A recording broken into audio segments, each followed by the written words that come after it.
तो हमने 50 number question तक जो टेस्ट थे, क्वेश्चन नंबर थे, वो हमने अपलोड कर दिया है। आप चैनल पर जाकर उसको देख लीजिए। अब हम 51 से स्टार्ट करते हैं और अपने इस टेस्ट सीरीज़ को भी फाइनल कर देते हैं, ठीक है। तो जो 51 क्वेश्चन नंबर है वो क्या कहता है कि सुरमा घाटी और मेघना घाटी स्थित है। ऑप्शन है छोटा नागपुर का पठार, बी मालवा के पठार में, सी मेघालय के पठार में, या डी अरावली पहाड़ियों के पठार में। तो ये ज्योग्राफी बेस्ड क्वेश्चन है। अगर आपको याद होगा मेघना क्षेत्र किधर पड़ता है तो फिर आप कुछ कुछ आइडिया लगा ले जाओगे, ठीक है। देखो इसमें जो गेस करने वाली बात है वो आपका या तो फर्स्ट होगा या तो सी होगा। हालांकि फर्स्ट इसलिए भी नहीं हो सकता क्योंकि जो मेघना घाटी है ये छोटा नागपुर पठार आपको इधर मिलेगा झारखंड और इस क्षेत्र में, और जो मेघना घाटी मिलेगी मेघना नदी का नाम सुना होगा आपने पश्चिम बंगाल में, तो इसलिए आपका आंसर यहाँ पर सी हो जाएगा, मेघालय, ठीक है। देखो मेरी कोशिश रहती है बहुत कम टाइम में मैं आपको टेस्ट सीरीज दे रही हूँ, वो भी सब फ्री में है, बट आप लोग ना रिस्पांस बहुत कम देते हो, तो अच्छी चीज़ों की वैल्यू करना चाहिए। 1 घंटे में या 1.5 घंटे में मेरी पूरी टेस्ट सीरीज़ हो जाती है। कई बार मैं 2 पार्ट में अपलोड करती हूँ क्योंकि मुझे भी ना टाइम नहीं मिल पाता है। तो ये होता है कि चलो 50 क्वेश्चन है, कम से कम तब तक लोग वही प्रैक्टिस कर लेंगे, ठीक है। तो मैं कुछ और तो ज़्यादा बताती नहीं हूँ, और कोशिश रहती कम से कम टाइम में आपका पूरा कंटेंट कंप्लीट करने का। बट ठीक है, आगे बढ़ते हैं। नेक्स्ट क्वेश्चन है महाद्वीपीय विस्थापन सिद्धांत के अनुसार पैंजिया का विभाजन अंगारा लैंड और गोंडवाना लैंड में हुआ है। ऑप्शन है ऑर्डोविशियन काल में, बी कार्बेनिफेरस काल में, सी जुरासिक काल में, या डी ट्रायसिक काल में, ठीक है। तो जो महाद्वीपीय विस्थापन सिद्धांत के बारे में तो सुना ही होगा। पैंजिया जो स्थल खंड था उसका विभाजन होता है 2 भागों में, एक का नाम होता है अंगारा लैंड उत्तरी भाग और दूसरे को होता है गोंडवाना लैंड दक्षिणी भाग, है ना। तो देखिए जो ये होता है वो लगभग 20 करोड़ वर्ष पूर्व कार्बोनिफेरस काल में हुआ है, ठीक है। महाद्वीपीय विभाजन सिद्धांत का प्रतिपादन अल्फ्रेड वेगनर ने सन 1912 में किया था। ये भी पता ही होगा काफ़ी लोगों को, जिनको नहीं पता है तो उनको मैंने बता दिया। ऑप्शन बी आपका यहाँ पर सही आंसर हो जाएगा, ठीक है। आगे बढ़ते हैं नेक्स्ट क्वेश्चन की ओर। नेक्स्ट क्वेश्चन आपका कह रहा है कि निम्नलिखित में से किस एक को राष्ट्रपति चुनाव हेतु निर्वाचक मंडल में शामिल नहीं किया जाता है। ऑप्शन है संसद के मनोनीत सदस्यों को, बी राज्य विधान मंडलों के मनोनीत सदस्यों को, सी राज्य विधान परिषद के सदस्यों को, या डी उपरोक्त सभी को, ठीक है। देखो अब ये क्वेश्चन बहुत कॉन्सेप्ट बेस्ड है, ठीक है। ऐसे आप तुक्का तो लगा सकते हैं, पर अगर आपका कॉन्सेप्ट क्लियर नहीं है तो आपके कई क्वेश्चन इसमें से अगर ये 3 फैक्ट देकर भी क्वेश्चन बनेगा ना तो तीनों ही क्वेश्चन गलत हो जाएंगे। क्यों? अभी फिलहाल जो इसका आंसर वो तो उपरोक्त सभी है, लेकिन क्यों उपरोक्त सभी है?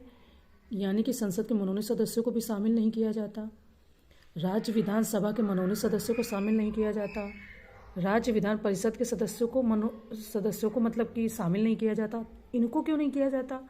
तो उसका कारण है, देखो पहली बात तो आर्टिकल 54 के अनुसार राष्ट्रपति का निर्वाचन होता है, ठीक है। जो निर्वाचक मंडल मतलब कि तैयार होता है, निर्वाचन करवाता है राष्ट्रपति का, वो 54 के अंतर्गत। अब देखो जो इम्पोर्टेंट बात है, संसद के दोनों सदनों बोले तो दोनों सदनों मतलब लोकसभा तथा राज्यसभा। लोकसभा राज्यसभा के निर्वाचित सदस्य, यहाँ पर ध्यान देना, मनोनीत मतलब दूसरे होते हैं और निर्वाचित मतलब निर्वाचित होकर जो आते हैं वो इलेक्टेड मेंबर होते हैं, ठीक है। तो लोकसभा तथा राज्यसभा के निर्वाचित सदस्य भाग लेंगे। इन्होंने क्या कहा कि संसद के मनोनीत सदस्यों को, तो ये अपने आप में यहाँ पे गलत हो गया, ठीक है। राज्यों की विधानसभा के भी निर्वाचित सदस्य होंगे, ना कि मनोनीत। यहाँ पर भी इन्होंने मनोनीत दिया है। अगर कॉन्सेप्ट क्लियर है तो ही ये कर पाओगे, है ना। इसके बाद में 70वें संविधान संशोधन द्वारा राष्ट्रीय राजधानी क्षेत्र दिल्ली तथा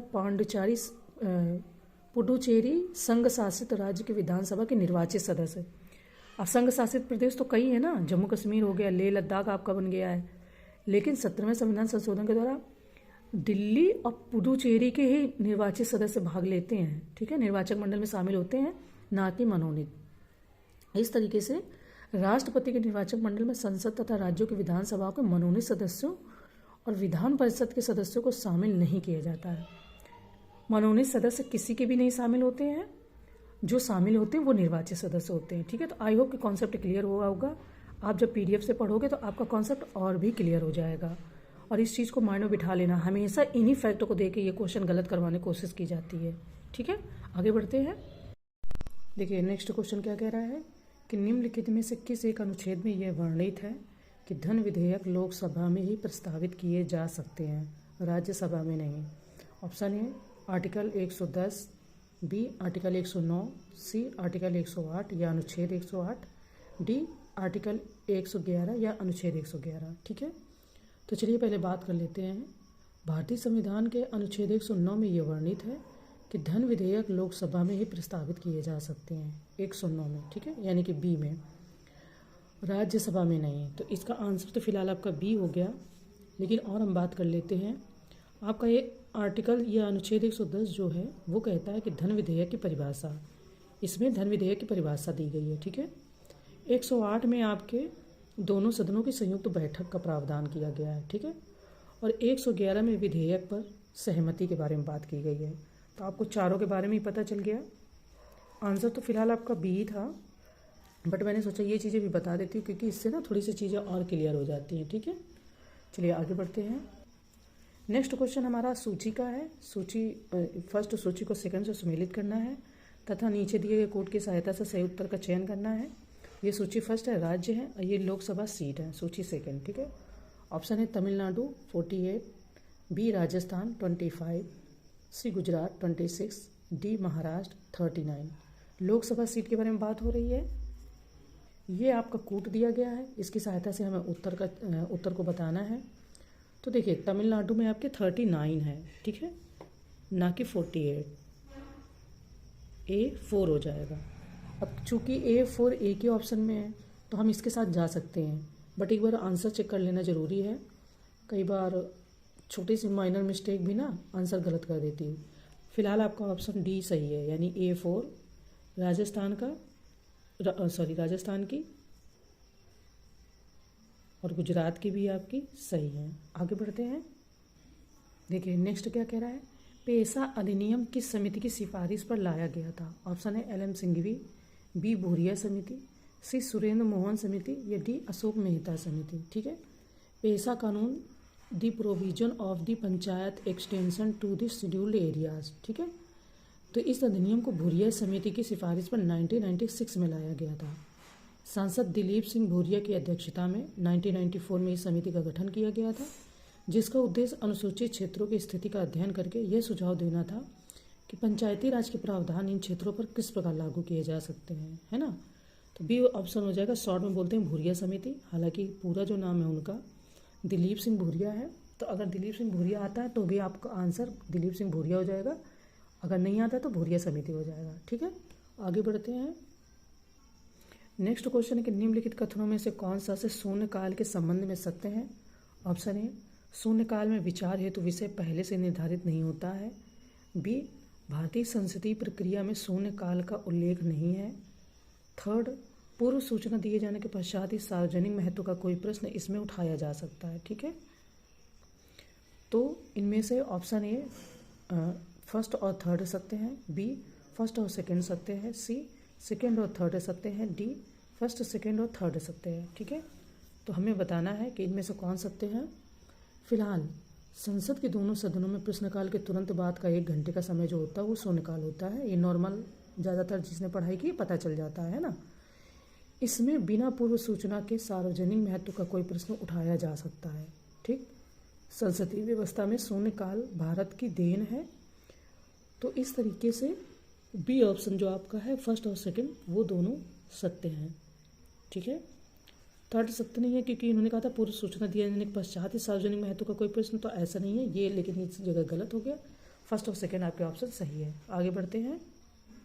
नेक्स्ट कहता है कि निम्नलिखित युग्मों में से कौन सा एक सही सुमेलित है। ये अनुच्छेद है, सही सुमेलित नहीं है, पहले तो बात तो पूछा गया है। ये अनुच्छेद है और ये उसके प्रावधान है।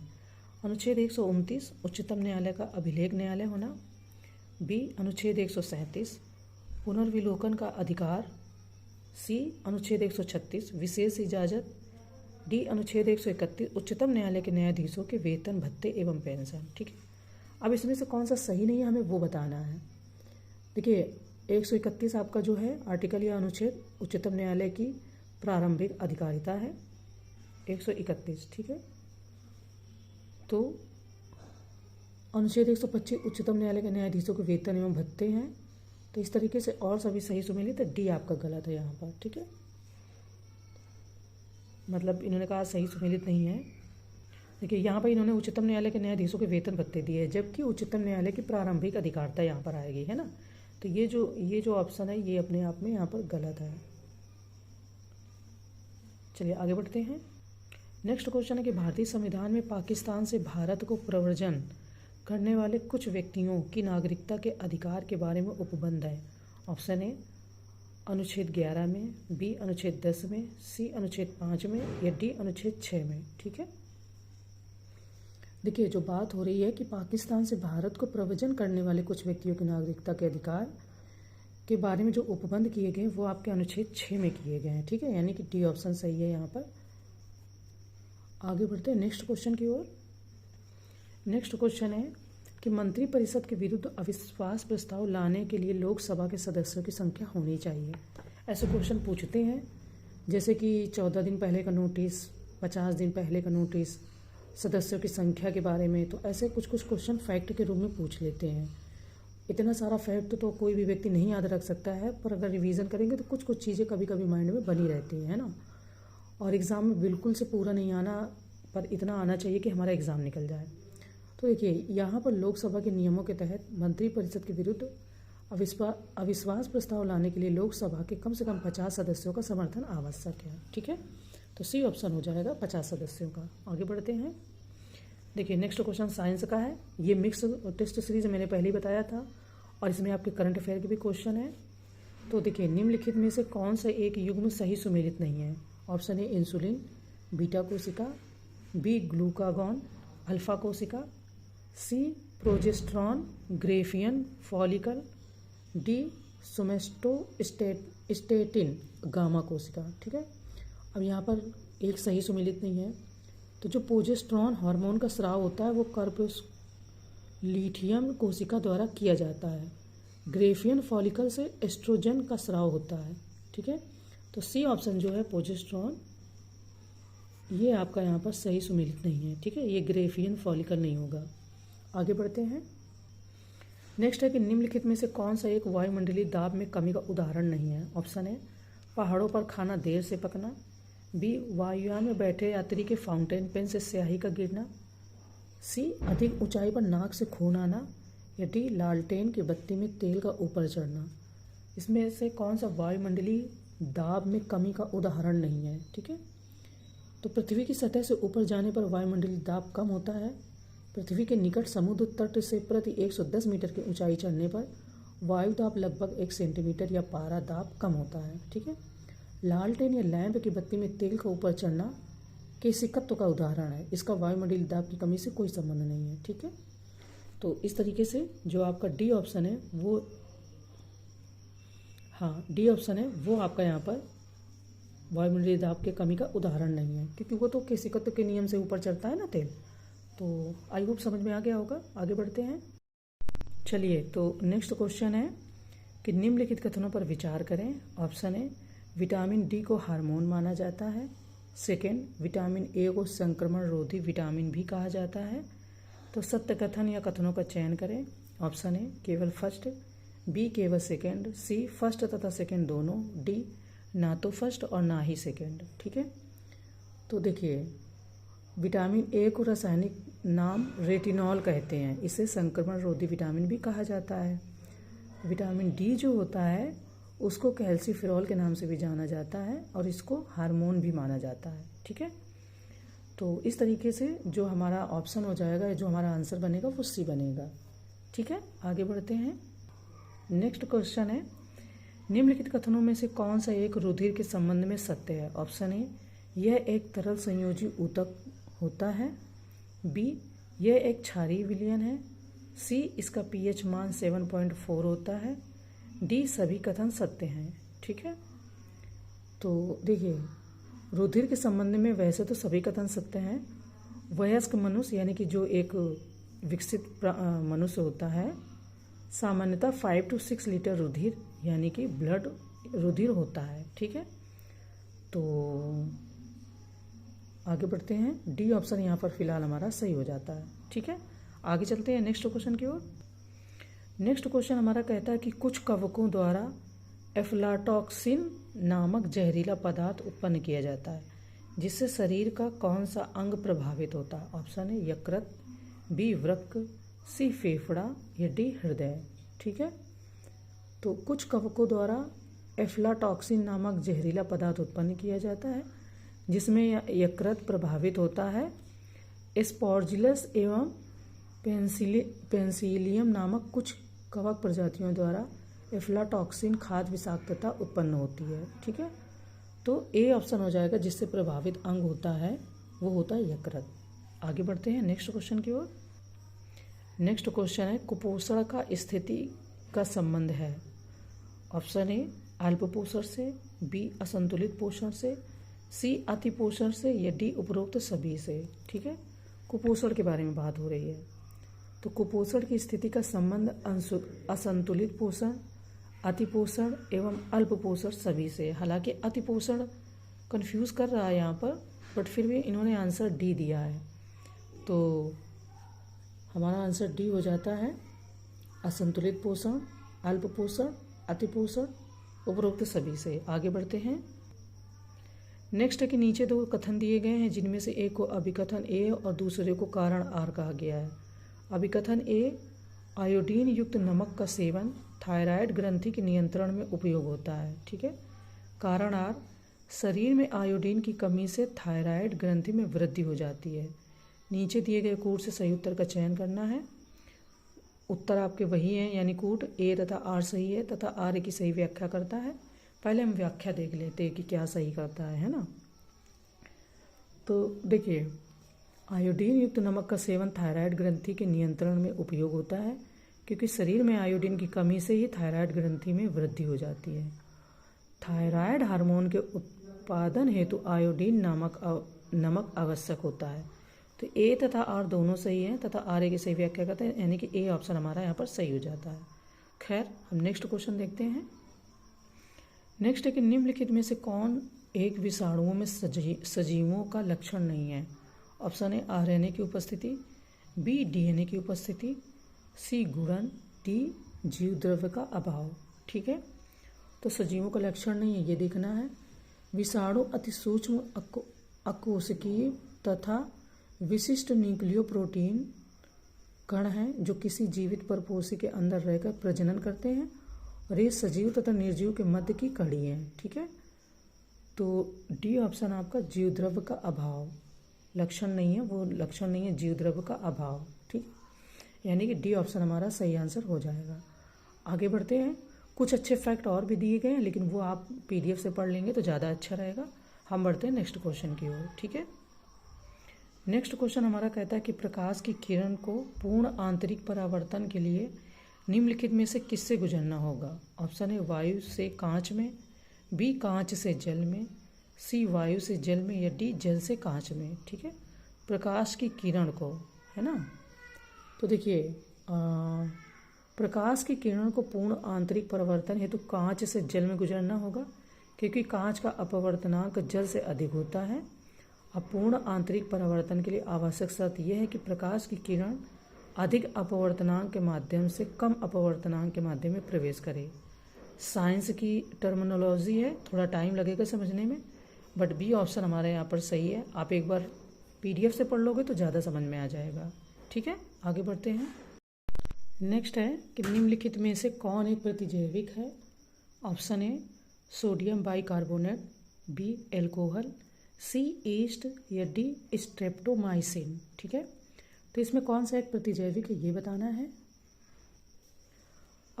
देखिए, अनेक सूक्ष्म जीवों में औषधि गुण पाए जाते हैं। आपको पता है जो मेडिसिन बनती हैं उनमें कई सारे सूक्ष्म जीवों के बारे में आपको बताया जाता है कि इससे ये चीज़ बनती है, एंटीबायोटिक बनती है ना। तो पाए जाते हैं गुण, इनका उपयोग प्रतिजैविक या एंटीबायोटिक बनाने में किया जाता है। आजकल जीवाणुओं और कवक से अनेक प्रतिजैविक औषधियों का उत्पादन हो रहा है, जैसा अभी मैंने बताया। ठीक है, तो इसमें एग्जाम्पल इन्होंने दिया है कि जैसे स्ट्रेप्टोमाइसिन, टेट्रासाइक्लिन और एरिथ्रोमाइसिन आदि। तो यहाँ पर डी हो जाएगा कौन एक प्रतिजैविक है? तो स्ट्रेप्टोमाइसिन है। स्ट्रेप्टोमाइसिन की जगह अगर होता आपका टेट्रासाइक्लिन, वो हो जाता आंसर, और यदि होता एरिथ्रोमाइसिन तो वो आंसर हो जाता। ठीक है, तो प्रतिजैविक का अगर आता है तो आपको ये चीज़ें 3 याद रखनी है। आगे बढ़ते हैं नेक्स्ट क्वेश्चन की ओर। नेक्स्ट हमारा कह रहा है क्वेश्चन कि निम्नलिखित में से कौन राज्य सरकार का प्रत्यक्ष नहीं है, प्रत्यक्ष कर नहीं है? ऑप्शन है भू राजस्व, बी व्यवसाय कर, सी व्यापार कर या बिक्री कर, डी गैर शहरी अचल संपत्तियों पर कर।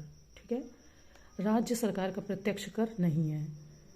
आपको पता है कि विषय बटे हुए हैं सूची के अंतर्गत, तो उसी के अकॉर्डिंग अगर थोड़ा सा ध्यान करेंगे तो याद आ जाएगा। देखो, राज्य सरकार के जो प्रत्यक्ष कर हैं वो होते हैं भू राजस्व, कृषि आय पर कर, होटल प्राप्तियों पर कर, व्यवसाय कर, गैर शहरी अचल संपत्तियों पर कर। ठीक है, रोजगार पर कर और पथ कर या टोल टैक्स जो हम देते हैं तो वो होता है।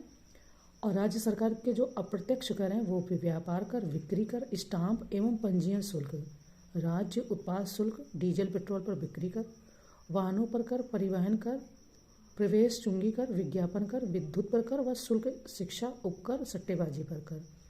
तो यहाँ पर प्रत्यक्ष और अप्रत्यक्ष दोनों के हिसाब से उन्होंने दोनों सूचियाँ दे दी हैं या दोनों के बारे में बता दिया है। फिलहाल जो अप्रत्यक्ष कर की श्रेणी में आएगा वो आएगा आपका सी, व्यापार कर व बिक्री कर। ठीक है, आगे बढ़ते हैं। नेक्स्ट हमारा क्वेश्चन सूची का है। सूची फर्स्ट को सूची सेकंड से सुमेलित करना है और नीचे दिए गए कोड से सही उत्तर का चयन करना है। ये सूची फर्स्ट है, ये सेकंड है, ये क्रम संख्या, ये वित्त आयोग के अध्यक्ष है। ऑप्शन है पहले वित्त आयोग के अध्यक्ष सी रंगराजन, बी 12वें वित्त आयोग के अध्यक्ष विजय केलकर, सी 13वें वित्त आयोग के अध्यक्ष केसी नियोगी, डी 14वें वित्त आयोग के अध्यक्ष वाई रेड्डी। ठीक है, देखिए यहाँ पर ये कोड दिया गया है तो हमें यहाँ से आंसर को कोड की सहायता से बताना है। ठीक है, जो पहले वित्त आयोग के अध्यक्ष होंगे वो केसी नियोगी होंगे, है ना, A3। तो इस तरीके से अगर आप जाते हो ए पहले के केसी नियोगी तो A3 आपको एक ही ऑप्शन में मिल रहा है सी।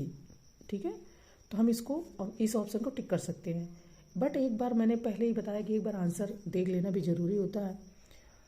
हालांकि यहाँ ऑप्शन के हिसाब से तो सी ही सही है और आंसर में भी आपका सी ही सही है, पर देखने से ना सही रहता है, क्वेश्चन गलत नहीं होते हैं। 12वें के जो होंगे वो सी रंगराजन होंगे।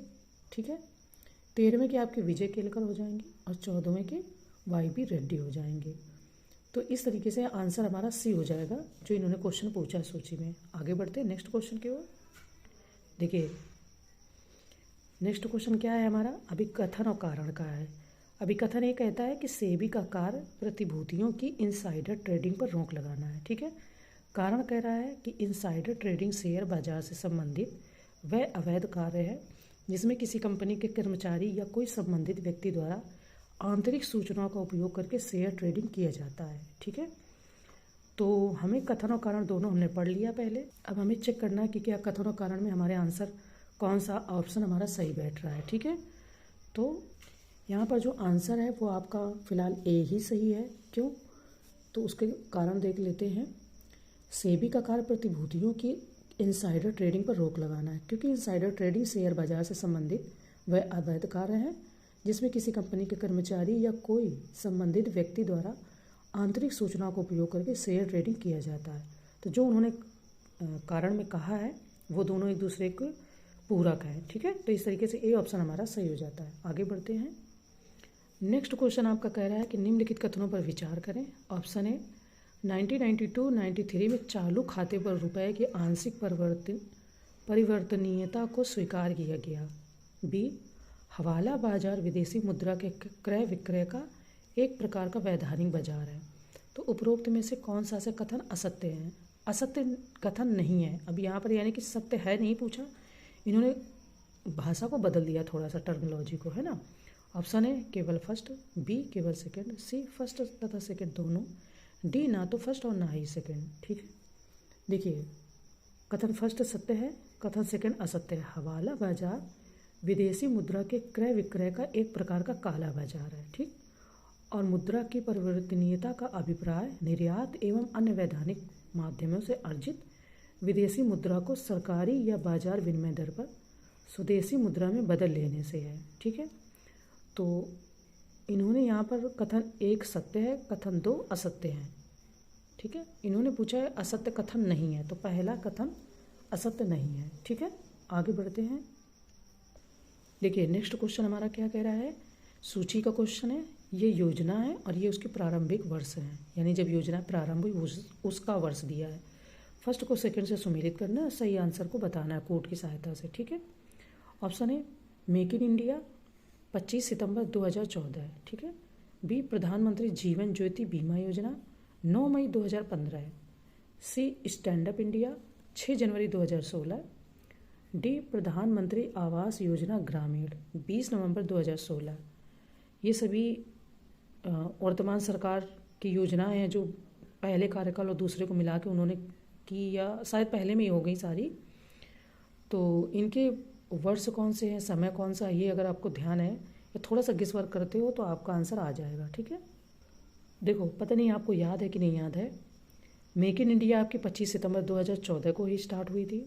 ठीक है, प्रधानमंत्री जीवन ज्योति बीमा योजना भी आपकी 9 मई 2015 को स्टार्ट हुई। सी स्टैंड अप इंडिया भी आपकी 6 जनवरी 2016 को ही प्रारंभ हुई। और डी प्रधानमंत्री आवास योजना ग्रामीण 20 नवंबर 2016 को। ठीक है, तो इस तरीके से हमारे चारों ही ऑप्शन सही हैं, तो डी ऑप्शन यहाँ पर हमारा सही हो जाता है। ए फर्स्ट, बी सेकेंड, सी थर्ड, डी फोर्थ, तो चारों ही ऑप्शन सही हैं, यानी कि डी ऑप्शन हमारा सही है। आगे बढ़ते हैं। देखिए नेक्स्ट क्वेश्चन कह रहा है कि निम्नलिखित कथनों पर विचार करें। ऑप्शन ए शेयर बाजार में कारोबार करने के लिए डीमैट खाता खुलवाना अनिवार्य है। सेकेंड, डीमैट खाता धारक को इसके लिए सालाना फीस देनी पड़ती है। तो सत्य कथन है ऑप्शन ए केवल फर्स्ट, बी केवल सेकेंड, सी फर्स्ट तथा सेकेंड दोनों, डी ना तो फर्स्ट और ना ही सेकेंड। ठीक है, तो देखिए डीमैट आपका डिमैटरलाइजेशन अकाउंट शेयर बाजार में कारोबार करने के लिए अनिवार्य होता है। यह खाता मान्यता प्राप्त ब्रोकरेज फर्म या बैंक द्वारा खुलवाया जाता है। इसके लिए डीमैट खाता धारक को सालाना फीस देनी पड़ती है। ठीक है, सी ऑप्शन आपका यहाँ पर सही है, यानी कि फर्स्ट और सेकंड दोनों ही ऑप्शन सही हैं आपके। ठीक है, तो आगे बढ़ते हैं। नेक्स्ट क्वेश्चन है कि बोल्ट पीपीपी मॉडल के अंतर्गत ओ का आशय है। Option A operate, B own, C occupy या डी अंडर। ठीक है, तो बोल्ट के जो फुल फॉर्म होगा उसमें ओ का क्या आशय है ये बताना है हमें, है ना। देखिए पीपीपी मॉडल के अंतर्गत बोल्ट से आशय बिल्ड ऑन लीज ट्रांसफ़र है।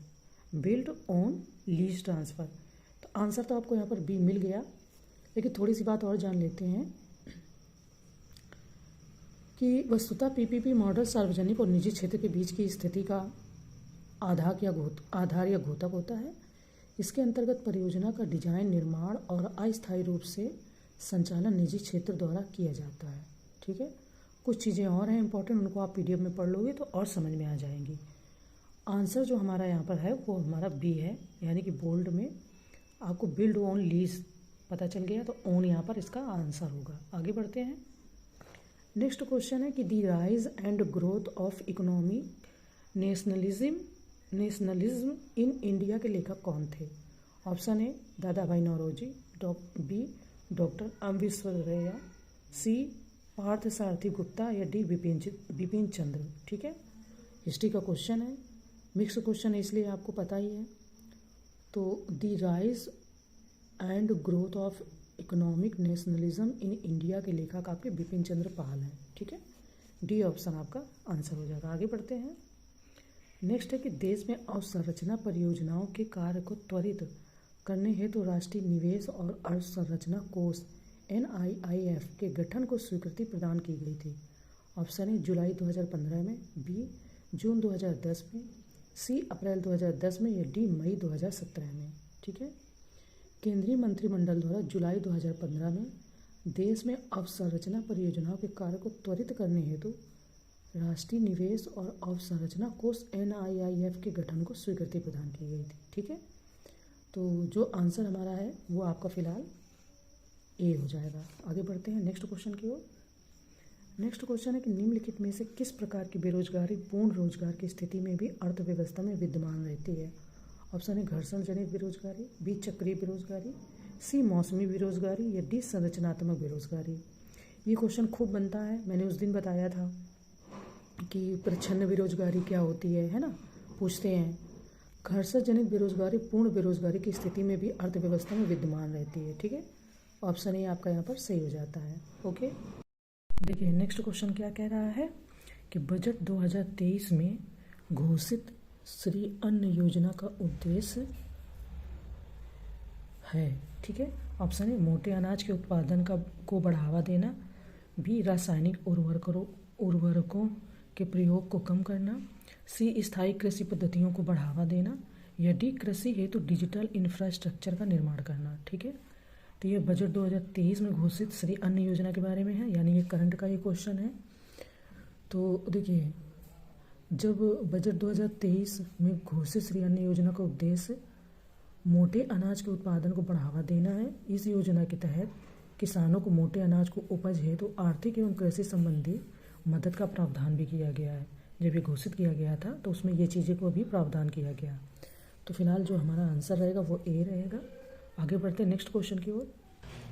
नेक्स्ट क्वेश्चन है कि निम्नलिखित फसलों में से किसको मोटे खाद्यान्न के अंतर्गत शामिल किया जाता है। ऑप्शन ए बाजरा, बी ज्वार, सी मक्का, डी उपरोक्त सभी। तो देखिए, मोटे अनाजों को बढ़ावा देने के लिए सरकार काफ़ी प्रयास करती है और ये बहुत फ़ायदेमंद भी होते हैं, है ना। बाजरा, ज्वार तथा मक्का सभी को मोटे खाद्यान्न के अंतर्गत सम्मिलित किया जाता है। और प्रमुख खाद्यान्न जो होते हैं वो गेहूँ, धान, जौ भी होते हैं। ठीक है ना, तो यहाँ पर जो आंसर होगा वो आपका डी यानी कि उपरोक्त सभी हो जाएंगे। आगे बढ़ते हैं। नेक्स्ट क्वेश्चन है कि निम्नलिखित राज्यों में से कौन सा एक मूंगफली उत्पादन में शीर्ष पर है। ऑप्शन है मध्य प्रदेश, बी गुजरात, सी राजस्थान, या डी तमिलनाडु। मूंगफली उत्पादन के बारे में बात हो रही है तो आपका गुजरात यहाँ पर जो शीर्ष पर है वो है मूंगफली उत्पादन में। ठीक है, आगे बढ़ते हैं, है ना। तो गुजरात तो शीर्ष पर है। इसके पश्चात अगर पूछा जाए कि तीन शीर्ष राज्य, तो इसके पश्चात राजस्थान, फिर इसके बाद तमिलनाडु का स्थान आता है। ठीक है, तो शीर्ष पर तो गुजरात है, फिर राजस्थान, फिर तमिलनाडु। ओके, चलो। बीमा नियामक एवं विकास प्राधिकरण IRDAI की स्थापना किस समिति की सिफारिश पर की गई। ऑप्शन ए विमल जालान समिति, बी ऊषा थोराट समिति, सी MV नायर समिति, या डी मल्होत्रा समिति। ठीक है, बीमा नियामक के बारे में बात हो रही है। तो जो इसका गठन के लिए जिन्होंने जिस समिति की सिफारिश की गई थी वो आपकी होती है मल्होत्रा समिति। ठीक है, इन्होंने 19 अप्रैल 2000 को सिफारिश किया था। इसका उद्देश्य पॉलिसी धारक के हितों की रक्षा करना, बीमा उद्योग का क्रमबद्ध नियमन, संवर्धन तथा संबंधित व आकस्मिक मामलों पर कार्य करना है। और इसका मुख्यालय आपका हैदराबाद में। तो डी हो जाएगा मल्होत्रा समिति। ठीक है, चलो आगे बढ़ते हैं। नेक्स्ट क्वेश्चन है कि निम्नलिखित युग्मों में से कौन सा एक सही सुमेलित है। यानी कि हमें अगर चारों के बारे में पता है तो ही हम एक का आंसर बता पाएंगे, है ना। ये मानक है और ये विशेषता है। ऑप्शन ए ISO 9000 या 9000 पर्यावरण प्रबंधन, बी ISO 14000 गुणवत्ता प्रबंधन, सी ISO 5001 ऊर्जा प्रबंधन, डी ISO 31000 खाद्य सुरक्षा प्रबंधन। तो अब इसमें हमें अगर सब पता है तो ही हम बता पाएंगे, है ना। तो इसमें जो एक सही सुमेलित है वो तो आपका फिलहाल सी है। ठीक है, ऊर्जा प्रबंधन। और जो गलत सुमेलित है तो ISO 5001 होता है आपका ऊर्जा प्रबंधन, जो ये दिया है इन्होंने। हाँ, तो ऊर्जा प्रबंधन है। ठीक है, पर्यावरण का भी ISO 14000 दिया है, तो इन्होंने गुणवत्ता प्रबंधन दे दिया है। फिलहाल हमारा जो आंसर उन्होंने पूछा है वो सी है। आगे बढ़ते हैं। नेक्स्ट है कि उत्तर प्रदेश सरकार द्वारा किस वर्ष तक उत्तर प्रदेश के कृषि निर्यात को दोगुना करने का लक्ष्य रखा गया है। ऑप्शन ए वर्ष 2022 तक, बी वर्ष 2024 तक, सी वर्ष 2030 तक, या डी वर्ष 2032 तक। ये UPSC स्पेशल का भी क्वेश्चन है। तो उत्तर प्रदेश कृषि निर्यात नीति 2019 के अनुसार वर्ष 2024 तक कृषि निर्यात को दोगुना करने का लक्ष्य रखा गया है। ठीक है, 2024 तक। UPSC स्पेशल का है और इम्पॉर्टेंट भी है। आगे बढ़ते हैं। नेक्स्ट है कि निम्नलिखित में लक्ष्य प्रतिशत से अधिक वृद्धि दर प्राप्त करने वाली पंचवर्षीय योजना है। ऑप्शन ए तीसरी, बी 9वीं, सी 7वीं, या डी 10वीं। लक्ष्य प्रतिशत से अधिक वृद्धि दर प्राप्त हो। पंचवर्षीय योजना से क्वेश्चन आते रहते हैं। तो जो 7वीं पंचवर्षीय योजना का लक्ष्य था वो था 5.0%, जबकि उसकी वृद्धि दर थी 6.0%। ठीक है, तो 7वीं पंचवर्षीय योजना यहाँ पर हो जाएगी, यानी कि सी ऑप्शन। आगे बढ़ते हैं। नेक्स्ट है कि ISFR 2021 के अनुसार न्यूनतम वनावरण क्षेत्र वाला कौन सा राज्य है? ऑप्शन है पंजाब, बी गोवा, सी बिहार, डी हरियाणा। न्यूनतम की बात हो रही है। देखिए, इसके पहले जो मैंने पंचवर्षीय योजना के बारे में क्वेश्चन बताया है, तो फैक्ट में उन्होंने काफ़ी अच्छा दिया है कि पहली में क्या ग्रोथ रही, 5वीं में क्या रही, 6वीं में क्या रही। तो PDF को पढ़ने का यही फ़ायदा है, और मैं मेहनत करके अपलोड भी कर देती हूँ, चाहे टाइम जितना लग जाए, लेट भी मैं कर देती हूँ, बट मैं अपलोड करती हूँ। तो आप प्लीज़ PDF को ज़रूर देखा करो, उससे और भी कॉन्सेप्ट क्लियर होते हैं, है ना। हाँ, इसका जो आंसर है कि न्यूनतम वनावरण यानी कि कम से कम जो पेड़ हैं वो आपके डी हरियाणा में 2021 के अनुसार न्यूनतम वनावरण क्षेत्र वाला राज्य हरियाणा है। इसके पश्चात पंजाब है और इसके पश्चात गोवा का स्थान है। शीर्ष वनावरण वाला राज्य अभी मध्य प्रदेश ही बना हुआ है। तो डी यहाँ पर है हरियाणा। जैसे वनावरण के बारे में पूछते हैं, हाथियों की जनसंख्या के बारे में पूछते हैं, बाघों की जनसंख्या के बारे में पूछते हैं, तो ये कुछ कुछ चीज़ें कभी कभी आती हैं क्वेश्चन में। PCS में तो खास करके मैंने क्वेश्चन देखा है। ठीक है, तो ध्यान रखिएगा, जहाँ भी आपको ये क्वेश्चन या फैक्ट मिलते हैं तो थोड़ा सा आप उसको अच्छे से ध्यान दीजिएगा। चलो आगे बढ़ते हैं। देखो, नेक्स्ट है कि केंद्रीय मंत्रिमंडल द्वारा निम्नलिखित में से किस वर्ष सार्वजनिक क्षेत्र की कंपनियों को महारत्न का दर्जा देने का निर्णय लिया गया? ऑप्शन है वर्ष 2008 में, बी वर्ष 2009 में, सी वर्ष 2012 में, या डी वर्ष 2010 में। ठीक है, तो केंद्रीय मंत्रिमंडल द्वारा वर्ष 2010 में सार्वजनिक क्षेत्र की कंपनियों को महारत्न का दर्जा देने का निर्णय लिया गया। वर्तमान नवंबर 2022 में देश में 12 महारत्न कंपनियां हैं, लेकिन ये 2022 का दिया है। 23 में और भी कंपनियों को महारत्न का दर्जा प्राप्त हुआ है। मेरे पास फैक्ट लिखा हुआ है, अभी फ़िलहाल मुझे ध्यान नहीं एग्जैक्टली नाम उसका कि क्या है। जहाँ तक इंडियन ऑयल कॉरपोरेशन है, बट एक बार कंफर्म के बाद ही मैं हाँ बोलूँगी। तो देख लीजिएगा, करंट में आपको खुद ही इसका आंसर मिल जाएगा। तो फिलहाल जो इस क्वेश्चन का आंसर है वो 2010 यानी कि 2010 में निर्णय लिया गया था। ठीक है, आगे बढ़ते हैं। देखो, क्वेश्चन है कि निम्नलिखित में से किस प्रकार की सब्सिडी को व्यापार को आंशिक रूप से बाधित करने वाली सब्सिडी माना गया है? ठीक है, ऑप्शन है blue box subsidy, B green box subsidy, C amber box subsidy, या डी रेड बॉक्स सब्सिडी। ठीक है, तो अभी इसके पहले भी क्वेश्चन आया था टेस्ट सीरीज में जो मैंने अपलोड की है। तो ऐसे ही हमारे क्वेश्चन जब रिपीट होते हैं तो काफ़ी चीज़ें क्लियर हो जाती हैं।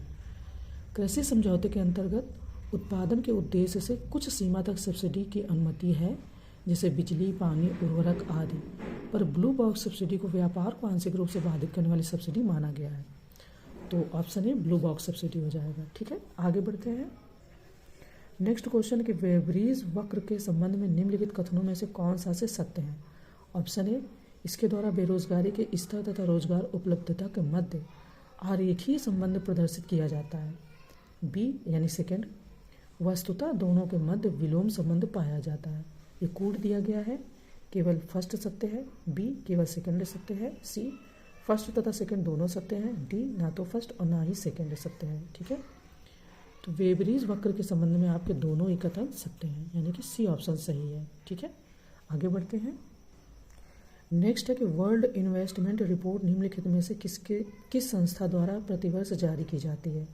ऑप्शन है WEF, बी IMF, सी वर्ल्ड बैंक, या डी और अंकटाड। ठीक है, तो वर्ल्ड इन्वेस्टमेंट रिपोर्ट आपकी अंकटाड के द्वारा जारी की जाती है। ये रिपोर्टों के भी क्वेश्चन आते हैं और कई बार हमारे क्वेश्चन आते हुए भी हम फंस जाते हैं, नहीं आंसर आ पाता है ना। देखिए, क्वेश्चन है कि भारत समावेशी नवाचार कोष की स्थापना की गई है।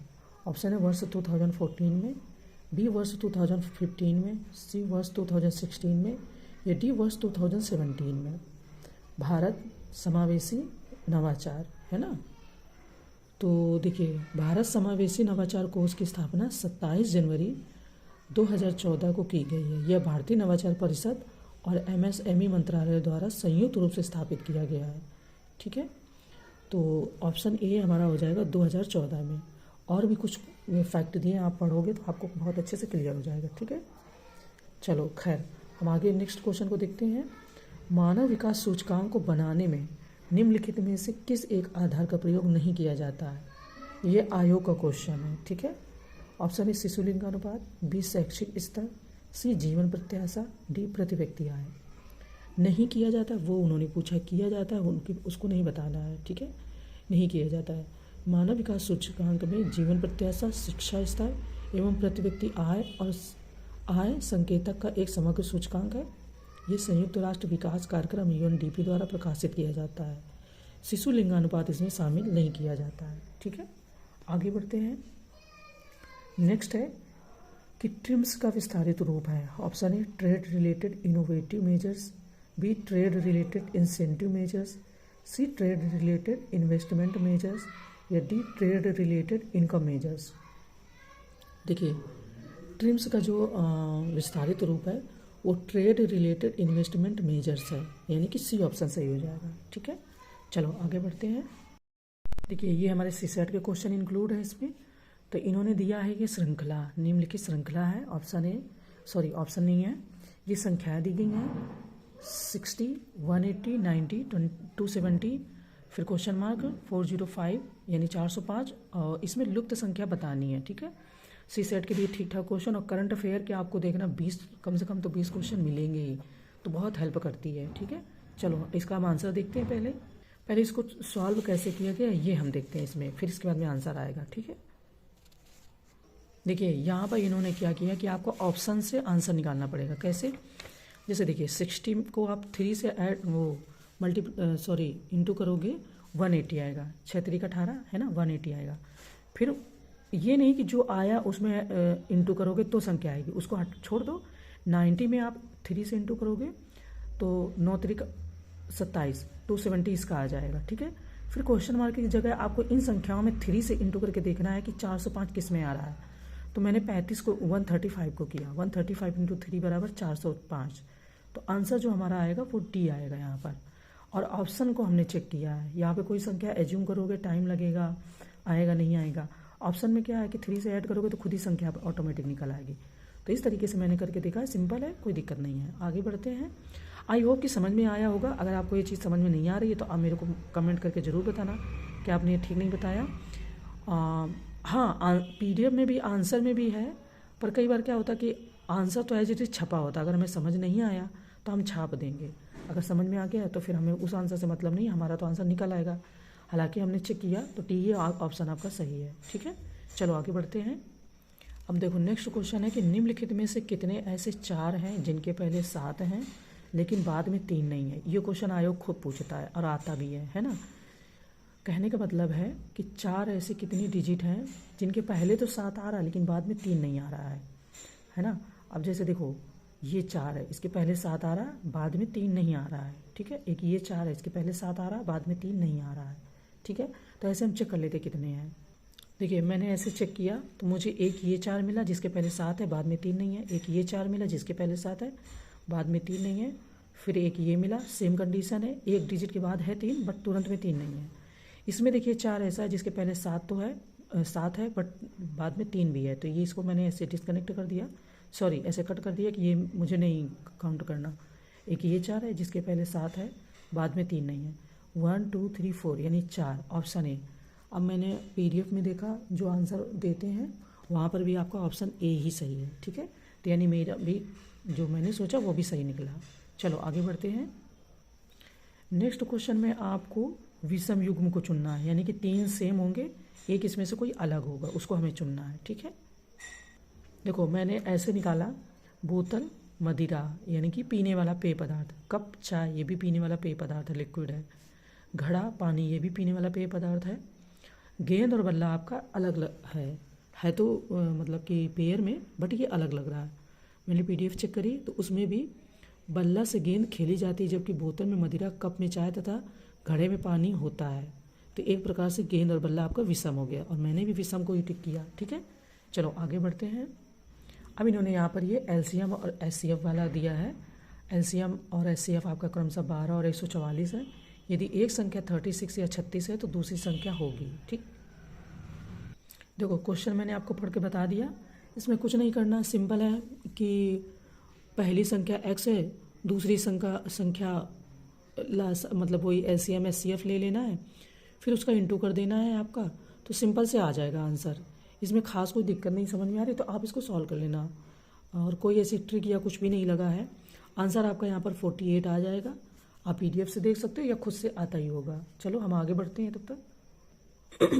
नेक्स्ट कह रहा है कि निम्नलिखित युग्मों में से किस में वही संबंध है जो GJ और QU के बीच में है। तो ये अल्फ़ाबेट की नंबरिंग से आपका निकल आएगा। मैं निकाल के दिखा देती हूँ फटाक से। देखो, जब आप अल्फ़ाबेट वाले संख्याओं को लिखेंगे GJ और QU को, तो उसी तरीके से आपका जो आंसर आ जाएगा वो A और D और SW का आ जाएगा। आप करके देखोगे ना तो उसमें भी आ जाएगा, जैसे मैंने निकाला वैसे आपका भी निकल आएगा। ठीक है, तो इनका जो इससे संबंध है, इससे इसका भी वही संबंध हो जाएगा। तो C ऑप्शन यहाँ पर आपका सही हो जाएगा। एक बार PDF देख लेते हैं। हाँ, C ऑप्शन भी उन्होंने भी सही बोला है। ठीक है, तो चलो आगे बढ़ते हैं। अब यहाँ पर अधोलिखित कूट संकेतों में से सही विकल्प द्वारा श्रृंखला को पूर्ण कीजिए। MTWT dash. अब यहाँ पर क्या आएगा वो हमें देखना है। ठीक है, देखो आपको लग रहा होगा कि अल्फ़ाबेट से निकल आएगा, मतलब सॉरी मुझे भी लग रहा था, पर देखो M से मंडे, ट्यूसडे, T से ट्यूसडे, W से वेडनेसडे, फिर T से थर्सडे, आगे क्या आएगा, F से फ्राइडे, S से सैटरडे और S से संडे। इस तरीके से कौन सा ऑप्शन आएगा, B आपका आ जाएगा। सिंपल है ना। चलो आगे बढ़ते हैं। नेक्स्ट है कि दो अमेरिकी जा रहे हैं, एक दूसरे के बेटे का पिता है, उन दोनों में क्या संबंध है, ये आयोग का क्वेश्चन पूछा गया है। ठीक है, तो चलो एक बार देख लेते हैं पहले इसको। देखो मैंने निकाला तो मेरे में आंसर दूसरा निकल रहा है। ये इन्होंने समझाया है कि दो अमेरिकी जा रहे हैं तो एक दूसरे के बेटे का पिता है, यानी कि दोनों पति पत्नी हैं, तभी वह एक दूसरे के बेटे का पिता है। थोड़ा सा मुझे समझने में कन्फ्यूजन हो रही है, मे बी आपको ना हो रही होगी। आंसर इन्होंने D टिक किया है, तो आप बताइएगा कमेंट में कि सही है या मुझे ही केवल कन्फ्यूजन हो रही है। ठीक है, मैं अभी उसे मैं क्या करती हूँ, जब ये ब्लड रिलेशन वाले क्वेश्चन है तो मैं अपने फैमिली पे अप्लाई करके रिलेट करती हूँ या किसी पर भी अप्लाई करके रिलेट करती हूँ कि हाँ आंसर क्या बनेगा। मैं जो रिलेट कर पा रही हूँ उसमें अभी बन नहीं रहा है, बट क्योंकि उन्होंने आंसर D दिया है तो हम मान लेते हैं। आप ज़रूर बताइएगा। ठीक है, चलो आगे बढ़ते हैं। नेक्स्ट क्वेश्चन है कि एक पिता की उम्र उसके पुत्र की उम्र की 9 गुनी है तथा माता की उम्र उस पुत्र की उम्र की 8 गुनी है। पिता और माता की उम्र का योगफल 51 वर्ष है। पुत्र की उम्र क्या है। ठीक है, जो ये क्वेश्चन ने कहा है उस तरीके से अगर आप करोगे तो कोई खास दिक्कत नहीं होगी, आराम से इसका आंसर आ जाएगा। उन्होंने कहा है कि पिता की उम्र उसके पुत्र की उम्र की 9 गुनी है, तो पिता की उम्र को हम x वर्ष मान लेते हैं। फिर पिता की उम्र पुत्र की उम्र की 9 गुनी है तो 9x मान लेते हैं, तथा माता की उम्र यहाँ पर दिया, माता की उम्र का योगफल 51 वर्ष है। तो 8x माता की प्लस 9x पिता की बराबर 51, x बराबर आपका 51/17 आ जाएगा। तो इस तरीके से थोड़ा सा आगे और इक्वेशन करोगे तो खास कोई दिक्कत नहीं होगी और आपका जो आंसर आ जाएगा वो आपका 3 वर्ष आ जाएगा। ठीक है, तो करके देख लेना, PDF में और चीज़ें बताई गई हैं और वैसे भी सिंपल है, आपको आता ही होगा तो निकल आएगा। हम आगे नेक्स्ट क्वेश्चन देख लेते हैं। देखिए ये सारणी वाला क्वेश्चन है, ये भी खास दिक्कत नहीं करता है, बट मैं आपको बता देती हूँ जो चीज़ें लगता है कि बता देना चाहिए तो वो मैं बता देती हूँ। ठीक है, जो सिंपल है निकल आएगा तो कोई दिक्कत नहीं है, आप कर लीजिएगा। चलो इसको हम देखते हैं पहले। देखिए इन्होंने जो ये संख्याएँ दी हैं 5, 17, 9। ठीक है, तो मैंने इसको क्या किया, ऐड करके पहले देखा, तो 5 + 17 + 9 बराबर 31। ठीक है, इसके बाद मैंने 3 + 21 + 7 को ऐड करके देखा, 31 आ गया। ये इसकी सेकंड इक्वेशन है। ठीक है, थर्ड जो डिजिट दी गई है यहाँ पर 7 + 16 + 8 बराबर, तो भी मैंने देखा 31 आई। तो अब हमें यहाँ पर संख्या चाहिए कि कौन सी संख्या इन तीनों को ऐड करने से 31 बनेगी। 6 + 10 प्लस मैं देख रही थी कि मैं इसमें क्या ऐड कर सकती हूँ, तो जब आप 6 + 10 को देखेंगे तो वहाँ पर आप अगर 15 को ऐड कर देते हैं, ठीक है, तो आपका 31 इक्वेशन आ जाएगा। देखिए 15 + 10 = 25 और 25 और 5 = 30 और 1 = 31, तो ये यहाँ पर 31 फिर यहाँ पर आ जाती है संख्या। तो यानी कि हमें 15 डिजिट की ज़रूरत है। जो 15 नंबर वो है डिजिट या संख्या, ये सी ऑप्शन। एक बार हम आंसर देख लेते हैं, तो आंसर में भी उन्होंने सी ऑप्शन ही दिया है, तो इस तरीके से हमारा आंसर निकल आता है। ठीक है, आगे बढ़ते हैं। देखिए डायरेक्शन में इन्होंने कहा है कि कृष्णा अपने घर से 1 किलोमीटर पूर्व की ओर चला, पुनः 1 किलोमीटर उत्तर तथा पुनः 2 किलोमीटर पूर्व। ठीक है, 2 किलोमीटर पूर्व, 3 किलोमीटर दक्षिण और 3 किलोमीटर पश्चिम की ओर गया। उसे अपने घर पहुंचने के लिए किस दिशा में कितना चलना चाहिए। ठीक है, तो जैसे इन्होंने डायरेक्शन बोला, मैंने उसको वैसे ही डायरेक्शन में चला दिया। ठीक है, 1 किलोमीटर पूर्व, 1 किलोमीटर उत्तर की ओर, फिर 2 किलोमीटर पूर्व की ओर, फिर 3 किलोमीटर दक्षिण की ओर और फिर 3 किलोमीटर पुनः पश्चिम की ओर चला दिया। अब इन्होंने पूछा था कि कितनी किलोमीटर अपने घर पहुंचने के लिए, तो मैंने निकाला कि 2 किलोमीटर, ये रहा 2 किलोमीटर उत्तर की ओर। ठीक है, आंसर इसमें देख लेते हैं, 2 किलोमीटर उत्तर की ओर दिया है और जो आंसर दिया गया है पीडीएफ में वो भी यही दिया गया है। तो इस तरीके से अगर आप चलाओगे, क्वेश्चन को हल करोगे, तो 2 किलोमीटर उत्तर की ओर आपका आंसर आएगा। ठीक है, बस डायरेक्शन का थोड़ा ध्यान रखना कि वो कितने किलोमीटर कहाँ कहाँ गया। ठीक है, चलो आगे बढ़ते हैं। देखिए ये रीजनिंग के क्वेश्चन करने में टाइम ज़्यादा लग जाता है। ठीक है, तो आप ये मत सोचिए कि टेस्ट सीरीज़ में टाइमिंग तो बढ़ रही है। मेरी टेस्ट सीरीज़ उन सभी लाख लोगों से अच्छी है जो 3.5 घंटे और 3 घंटे की बनाते हैं। मेरी टेस्ट सीरीज़ 1 घंटे 2 घंटे या 2 घंटे 20 मिनट 40 मिनट तक जाती है। ठीक, 3.5 घंटे का कोई मतलब नहीं है, बट ये आपकी चॉइस है कि आपको ज़्यादा टाइम देना है या कम टाइम में अपना काम कर लेना है। हमेशा एग्ज़ाम में तैयारी करने वाले बच्चे के पास टाइम की कमी रहती है। अगर ठीक ठाक से वो टाइम बांट के देता है, अगर उसके पास टाइम खूब है तो बात अलग है। अगर कोई थोड़ा बहुत काम करता है तो हमेशा उसको टाइम की कमी पड़ती है। ये मैं अपने ऊपर अप्लाई करके बता रही हूँ। ठीक है, तो आप देख लो, आपको 3.5 घंटे 4 घंटे की टेस्ट सीरीज सॉल्व करनी है या 1.5 से 2 घंटे की करनी है ना। नेक्स्ट क्वेश्चन कह रहा है कि सर्वथा भिन्न को चुनिए। ऑप्शन है अंगूठी, बी चूड़ी, सी टायर, डी प्लेट। ठीक है, आंसर आपको मिल गया होगा, बहुत सिंपल है। देखो अंगूठी आपकी गोल, चूड़ी गोल, टायर गोल। यहाँ पर बची प्लेट, हो सकता है प्लेट भी गोल ही हो, बट क्योंकि भिन्न आपको यहाँ पर प्लेट ही दिख रही है। ठीक है, आगे बढ़ते हैं। नेक्स्ट है कि किसी घड़ी में 3:12 से 6 बजे तक समय बदलने में घंटे की सुई कितने अंश घूम जाएगी। ऑप्शन है 105 डिग्री, बी 99 डिग्री, सी 90 डिग्री या डी 84 डिग्री या 84 डिग्री। ठीक है, इसको भी आप पीडीएफ से देख के कर सकते हो या अपने अकॉर्डिंग जैसे आपने सॉल्व किया हो, आपके पास जो भी तरीका हो सॉल्व करने का, तो खास दिक्कत नहीं आएगी, है ना। आगे बढ़ते हैं। देखो ये क्वेश्चन भी घात वाला है। क्वेश्चन मैंने दिखा दिया, ए एक्स बराबर बी तथा बी वाई बराबर ए, तो एक्स वाई बराबर, है ना, घात वाला है, खास कोई दिक्कत नहीं है। एक्स वाई बराबर 1 आएगा आपका, ना तो माइनस का ना प्लस का। तो आप पीडीएफ को देख लेना, क्वेश्चन मैंने दिखा दिया तो सॉल्व कर लेना। नेक्स्ट हम बढ़ते हैं। निम्नलिखित परितंत्रों में से किस एक की उत्पादकता सर्वाधिक है। ऑप्शन है मैंग्रोव, बी महासागर, सी घास स्थल या डी झील। उत्पादकता का मतलब है कि चीज़ें ज़्यादा अच्छी, ज़्यादा मात्रा में, उस हिसाब से, है ना। देखो मैं यहाँ पर आपको ना परितंत्रों की घटती उत्पादकता का क्रम बताऊंगी, तो जिसका ज़्यादा होता है वो आपको पता ही चल जाएगा।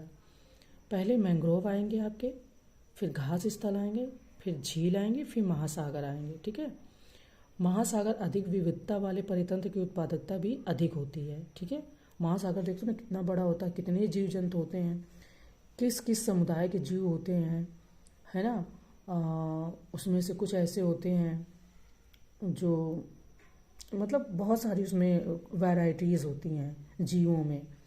अक्सर ज़्यादातर रेप्टाइल भी होते हैं, लेकिन आप देखो उसी में से बोलेंगे कि ये पानी वाला हाथी बोला जाता है इसे, इस तरीके से। तो काफ़ी इम्पोर्टेंट है किस एक की उत्पादकता सर्वाधिक है। तो पहले मैंग्रोव आपका जो आंसर आएगा वो मैंग्रोव हो जाएगा। एक सेकेंड, इन्होंने तो कुछ अलग तरीके से बता दिया है। हाँ, इनके कहने का मतलब है कि अधिक विविधता वाले परितंत्र की उत्पादकता भी अधिक होती है, तो मैंग्रोव वहाँ पर रहेगा। पहले मैंग्रोव ज़्यादा रहेगा, घास स्थल, फिर झील, फिर महासागर। तो यानी कि महासागर की उत्पादकता कम हो जाएगी। सॉरी, मैंने कुछ मतलब जो पहले पढ़ना चाहिए तो वो बाद में पढ़ दिया, जो बाद में पढ़ना चाहिए पहले। देखो ऐसे ना स्लिप टंग बहुत हो जाता है, मैं माफ़ी चाहती हूँ। यहाँ पर मैंग्रोव की उत्पादकता सबसे अधिक हो जाएगी। ठीक है, चलो आगे बढ़ते हैं। नेक्स्ट है कि राष्ट्रीय साक्षरता मिशन की स्थापना वर्ष है। ऑप्शन है 2009, बी 1988, सी 1989 या 2007। ठीक है, राष्ट्रीय साक्षरता मिशन की शुरुआत 5 मई 1988 को हुई थी। इसका उद्देश्य 2007 तक 15 से 35 वर्ष तक की आयु के वर्ग के उत्पादक और पुनरुत्पादक समूह के निरक्षर लोगों की को व्यवहारिक साक्षरता प्रदान करना था। ठीक है, तो जो आंसर हो जाएगा वो आपका बी हो जाएगा। आगे बढ़ते हैं। नेक्स्ट है कि निम्नलिखित कथनों में से कौन सा से असत्य है। ऑप्शन है उत्तर प्रदेश में सिंचाई नलकूपों के माध्यम से की जाती है। बी प्रदेश में इसका प्रयोग सन 1930 में सर्वप्रथम सहारनपुर में हुआ था। ठीक है, तो यूपी स्पेशल का भी ये क्वेश्चन है और ये क्वेश्चन आया भी है। मुझे नहीं पता था कि नलकूपों से ज़्यादा सिंचाई होती है किससे, और ये मेरा क्वेश्चन गलत हो गया था।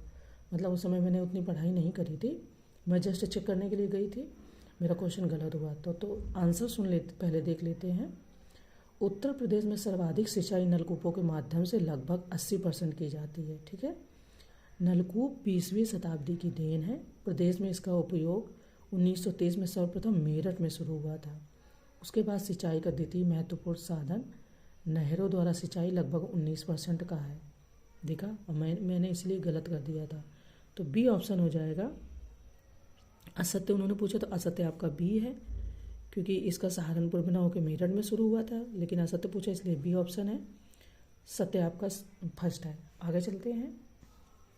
नेक्स्ट है कि मर्कोसुर एक मुक्त व्यापार संगठन है जो संबंधित है। ऑप्शन है उत्तरी अमेरिका, बी पूर्वी यूरोप, सी दक्षिण पूर्व एशिया, डी दक्षिणी अमेरिका। ठीक है, तो मर्कोसुर की स्थापना 1991 की असुनसियन की संधि ट्रीटी ऑफ असुनसियन के फलस्वरूप हुई थी। यह दक्षिणी अमेरिका देशों का संगठन है, तो दक्षिण अमेरिका, डी ऑप्शन आपका यहाँ पर सही हो जाता। आगे बढ़ते हैं। गोमती नदी किस स्थान पर गंगा नदी से मिल जाती है। ऑप्शन है गाजीपुर, बी जौनपुर, सी बलिया, डी सुल्तानपुर। ठीक है, तो गोमती एक स्थलीय नदी है जिसका उद्गम स्थल पीलीभीत का दलदली क्षेत्र फुलहर झील है।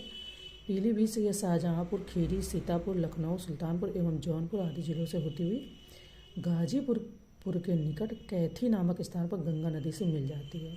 ठीक है, तो गाजीपुर के निकट, यानी कि ए ऑप्शन आपका सही हो जाएगा। आगे बढ़ते हैं।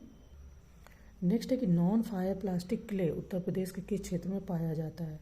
ऑप्शन है मकरी एवं खो क्षेत्र मिर्जापुर, बी सोनराय क्षेत्र ललितपुर, सी भीखमपुर क्षेत्र ललितपुर या डी कजराहट क्षेत्र सोनभद्र। अगेन यूपी स्पेशल का है, इससे चीज़ें पता चलती हैं और क्लियर कि यूपी में क्या क्या कहाँ कहाँ है। तो बासी, मकरी एवं खो क्षेत्र Mirzapur non fire plastic clay पाया जाता है, यानी कि ए ऑप्शन आपका सही हो जाएगा। ठीक है, आगे बढ़ते हैं। नेक्स्ट है कि प्रोजेक्ट एलिफेंट के अंतर्गत उत्तर प्रदेश एलिफेंट रिजर्व की स्थापना की गई थी। ऑप्शन है सितंबर 2009 में, बी अक्टूबर 2011 में, सी सितंबर 2007 में या डी अक्टूबर 2010 में। तो जो इसकी स्थापना की गई थी वो आपकी सितंबर 2009 में की गई थी। ठीक है, आगे बढ़ते हैं। देखिए अब करंट के काफ़ी क्वेश्चन आ गए हैं और सेंसस के भी हैं। तो देखिए ये क्वेश्चन क्या कहता है कि जनगणना 2011 के अनुसार उत्तर प्रदेश की कुल कार्यशील जनसंख्या के कितने प्रतिशत लोग कृषि एवं संबद्ध क्षेत्र में नियोजित हैं। ऑप्शन है 60.5%, बी 59.3%, सी 65% या डी 65.5%। ठीक है, 2011 के सेंसस के अनुसार पूछ रहे हैं, तो आपकी 59.3% लोग कृषि एवं संबद्ध क्षेत्र में नियोजित हैं। इसमें से 29% कृषक एवं 30.3% कृषि श्रमिक है। बी ऑप्शन आपका यहाँ पर सही हो जाता है। आगे बढ़ते हैं। नेक्स्ट है कि उत्तर प्रदेश औद्योगिक निवास एवं रोजगार प्रोत्साहन नीति 2017 के तहत राज्य निवेश प्रोत्साहन बोर्ड SIPB का गठन किसके अध्यक्षता में किया गया है। ऑप्शन है मुख्य सचिव, बी मुख्यमंत्री, सी वित्त मंत्री या डी राज्यपाल। ठीक है, ये भी उत्तर प्रदेश स्पेशल का है। तो उत्तर प्रदेश औद्योगिक निवेश एवं रोजगार प्रोत्साहन नीति 2017 के तहत राज्य निवेश प्रोत्साहन बोर्ड SIPB का गठन मुख्यमंत्री की अध्यक्षता में किया गया और इस नीति का प्रमुख उद्देश्य प्रदेश में उद्योग अनुकूल वातावरण प्रदान कराना है। ठीक है, तो बी ऑप्शन आपका सही हो जाएगा। किसकी अध्यक्षता में? मुख्यमंत्री की अध्यक्षता में। आगे बढ़ते हैं। नेक्स्ट है कि Indian institute of handloom technology अवस्थित है। ऑप्शन है कानपुर, बी वाराणसी, सी लखनऊ, डी प्रयागराज, है ना। Indian institute of handloom technology Varanasi में अवस्थित है और इसकी स्थापना सन 1994 में हुई थी। B option Varanasi. आगे बढ़ते हैं। नेक्स्ट है कि जनगणना 2011 के अनुसार निम्नलिखित में से किस एक की जनसंख्या की 10 की वृद्धि दर सर्वाधिक रही? ऑप्शन है मेघालय, बी उत्तर प्रदेश, सी दादर एवं नागर हवेली, डी अरुणाचल प्रदेश। ठीक है, तो राज्य या केंद्र शासित प्रदेश आपके दादर एवं नगर हवेली की 55.9%, अरुणाचल प्रदेश की 27.9%, उत्तर प्रदेश की 20.2%। तो सी ऑप्शन आपका हो जाएगा दादर एवं नागर हवेली। ठीक है, आगे बढ़ते हैं। नेक्स्ट है कि निम्नलिखित में से कौन सी जनजाति सोनभद्र में नहीं पाई जाती? ऑप्शन ए पहरिया, बी सहरिया, सी बैगा, डी खरवार। ठीक है, अगर आप पढ़ रहे होंगे इस तरीके से तो आपको ये समझ में आएगा कि सोनभद्र में भी काफ़ी जनजातियाँ पाई जाती हैं। पहरिया, बैगा तथा खरवार जनजातियाँ सोनभद्र में पाई जाती है, मुझे भी इसका आइडिया था। सहरिया जो जनजाति वो ललितपुर में पाई जाती है, तो बी ऑप्शन आपका सही हो जाएगा। ठीक है, ये इम्पॉर्टेंट है, इसको लूसेंट हो तो आप उससे ज़रूर देख लीजिएगा। ठीक है, चलो आगे बढ़ते हैं। नेक्स्ट क्वेश्चन हमारा कह रहा है कि अप्रैल 2023 में किस देश द्वारा बड़ी बिल्लियों के लिए international big cat alliance IBCA के गठन की घोषणा की गई? ऑप्शन है भारत, बी दक्षिण Africa, C Brazil, D Namibia. तो अप्रैल 2023 में भारत द्वारा बड़ी बिल्लियों के लिए इंटरनेशनल बिग कैट अलायंस के गठन की घोषणा की गई है। ठीक है, भारत हो जाएगा। आगे बढ़ते हैं। नेक्स्ट कह रहा है क्वेश्चन कि अप्रैल 2023 में निम्नलिखित में से कौन सा यूरोपीय देश नाटो का 31वां सदस्य बना? ऑप्शन है फिनलैंड, बी क्रोएशिया, सी लाटविया, डी चेक गणराज्य। आपको पता है कि नाटो एक संगठन है ना, नॉन अलाइंड ट्रीटी ऑर्गेनाइजेशन। अब इसका 31वां देश जो सदस्य बना है वो आपका यूरोपीय देश फिनलैंड नाटो का 31वां सदस्य देश बन गया है। ठीक है, नाटो एक सैन्य गठबंधन है। इसकी स्थापना 4 अप्रैल 1949 को हुई थी और इसका मुख्यालय जो है ब्रुसेल्स बेल्जियम में है। ठीक है, तो कौन सा देश हो जाएगा? फिनलैंड। आगे बढ़ते हैं नेक्स्ट क्वेश्चन की ओर। नेक्स्ट है कि अप्रैल 2023 में क्रिस्टीना कोच मिशन आर्टेमिस 2 या 2 के तहत चंद्रमा पर जाने वाली पहली महिला अंतरिक्ष यात्री बनी, वह किस देश की निवासी है? ऑप्शन है UK की, बी USA की, सी फ्रांस की, डी जर्मनी की। ठीक है, अप्रैल 2023 में क्रिस्टीना कोच मिशन आर्टेमिस 2 के तहत चंद्रमा पर जाने वाली पहली महिला अंतरिक्ष यात्री बनी, वह USA की निवासी है और मिशन आर्टेमिस 2 नासा का मिशन है।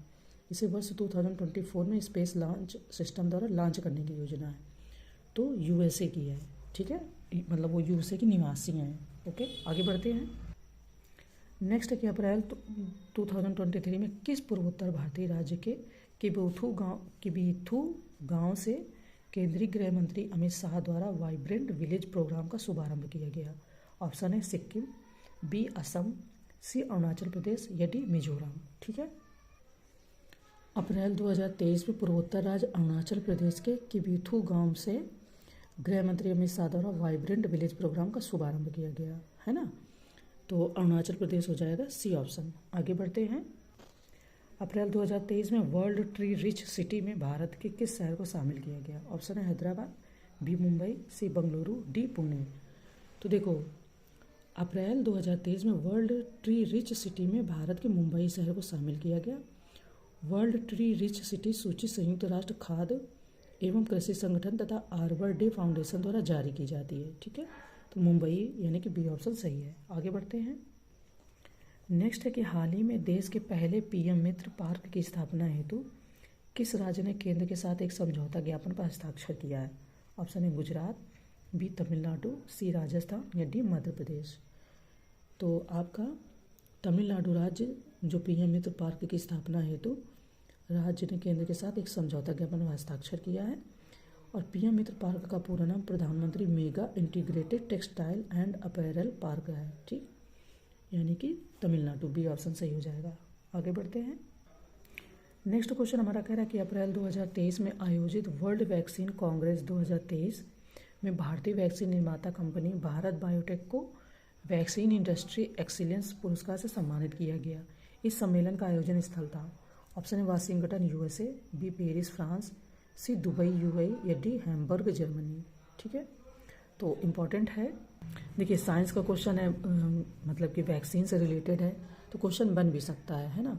तो वर्ल्ड वैक्सीन कांग्रेस 2023 में भारतीय वैक्सीन निर्माता कंपनी भारत बायोटेक को वैक्सीन इंडस्ट्री एक्सीलेंस पुरस्कार से सम्मानित किया गया। और ये सम्मेलन आपका वाशिंगटन यूएसए में, ठीक है, यानी कि ऑप्शन ए सही है। आगे बढ़ते हैं। नेक्स्ट है कि प्रसिद्ध टाइम पत्रिका द्वारा अप्रैल 2023 में जारी टाइम्स 100 रीडर पोल में किस भारतीय बॉलीवुड अभिनेता को शीर्ष स्थान प्राप्त हुआ। ऑप्शन है अमिताभ बच्चन, बी राजकुमार राव, सी आमिर खान या डी शाहरुख खान, ठीक है। तो आपके जो शाहरुख खान हैं उन्हें प्रसिद्ध टाइम पत्रिका द्वारा अप्रैल 2023 में जारी 100 रीडर पोल में शीर्ष स्थान प्राप्त हुआ है, ठीक है। डी ऑप्शन यहाँ पर हमारा आंसर हो जाता है। चलो आगे बढ़ते हैं। नेक्स्ट क्वेश्चन हमारा अप्रैल 2023 में निम्नलिखित में से किस देश को यूएनएससी की अध्यक्षता सौंपी गई। ए मोजाम्बिक, बी चीन, सी यूक्रेन, डी रूस। ओके, अप्रैल 2023 में यूएनएससी की अध्यक्षता रूस को सौंपी गई। आगे बढ़ते हैं नेक्स्ट क्वेश्चन की ओर। नेक्स्ट है कि अप्रैल 2023 में निम्नलिखित में से कौन श्रीलंका एवं न्यूजीलैंड के मध्य खेली गई पुरुषों की T20 श्रृंखला में अंपायरिंग करने वाली पहली महिला अंपायर बनी। ऑप्शन है Kim Cotton, B Harry Brook, C Antilia Anderson या डी क्रिस्टोफर मार्टिन। करंट का है, इंपॉर्टेंट है। तो अप्रैल 2023 में किम कॉटन श्रीलंका एवं न्यूजीलैंड के मध्य खेली गई पुरुषों की T20 श्रृंखला में अंपायरिंग करने वाली पहली महिला अंपायर बनी।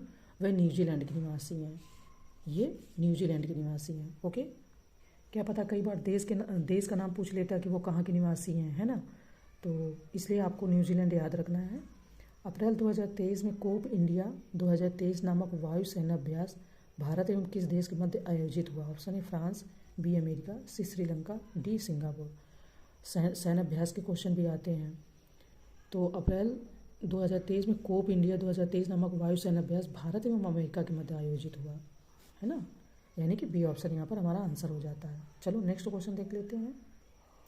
नेक्स्ट है कि अप्रैल 2023 में केंद्र सरकार द्वारा टीवी सोमनाथन समिति का गठन किया गया था, जिसका उद्देश्य है। ऑप्शन है नेशनल पेंशन प्रणाली एनपीएस की समीक्षा, बी हिंडरबर्ग मामले की जांच, सी उच्च शिक्षा संस्थानों का मूल्यांकन या डी अधिग्रहण नियमों की समीक्षा। आपको पता है तो अप्रैल 2023 में केंद्र सरकार द्वारा टीवी सोमनाथन समिति का गठन किया गया, जिसका उद्देश्य नेशनल पेंशन प्रणाली एनपीएस की समीक्षा करना। इस समिति में कुल 6 सदस्य होंगे और यह समिति इस मामले पर सुझाव देगी। तो ए ऑप्शन आपका यहाँ पर आंसर हो जाता है। नेक्स्ट क्वेश्चन देखते हैं। नेक्स्ट है कि अप्रैल 2023 में निम्नलिखित मध्य अमेरिकी देशों में से किसने क्रिप्टो फर्मों को लाइसेंस देने की पहल शुरू की। ऑप्शन है एल सल्वाडोर, बी पनामा, सी होंडुरास या डी निकारागुआ। तो ऐसा जो काम किया है, क्रिप्टो फर्मों को लाइसेंस देने की पहल शुरू की, उल्लेखनीय वर्ष 2021 में एल सल्वाडोर बिटकॉइन को भुगतान विकल्प के रूप में स्वीकार करने वाला पहला देश बना था। तो ऑप्शन आपका जो है वो एल सल्वाडोर हो जाएगा, ठीक है। आगे बढ़ते हैं। नेक्स्ट है अप्रैल 2023 में निम्नलिखित में से किस देश ने व्यापक पैमाने पर निवेश परियोजनाओं को आमंत्रित करने हेतु गोल्डन लाइसेंस पहल की शुरुआत की। ऑप्शन है बहरीन, बी मिस्र, सी ब्रिटेन, डी सऊदी अरब। देश ऐसा करते हैं, निवेश को आकर्षित करने के लिए कई अच्छी योजनाएं चलाते हैं, जिससे उनके देश में और चीज़ें बेहतर हो सके।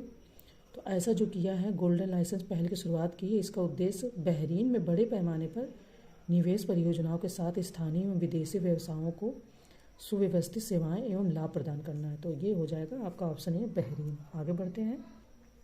नेक्स्ट है कि अप्रैल 2023 में निम्नलिखित में से किस देश से अपने नागरिकों को सुरक्षित निकालने हेतु भारत सरकार द्वारा ऑपरेशन कावेरी शुरू किया गया था। ऑप्शन है नाइजीरिया, बी यमन, सी सूडान या डी सोमालिया। ये पहले भी टेस्ट सीरीज में आ चुका है, करंट का क्वेश्चन है। तो नाइजीरिया से अप्रैल 2023 में नाइजीरिया से अपने नागरिकों को सुरक्षित निकालने हेतु भारत सरकार द्वारा ऑपरेशन कावेरी शुरू किया गया था। यह अभियान सूडान में चल रही हिंसा से भारतीयों को सुरक्षित निकालने से संबंधित था। ठीक है ना। तो सी ऑप्शन आपका हो जाएगा। आगे चलते हैं नेक्स्ट क्वेश्चन की ओर।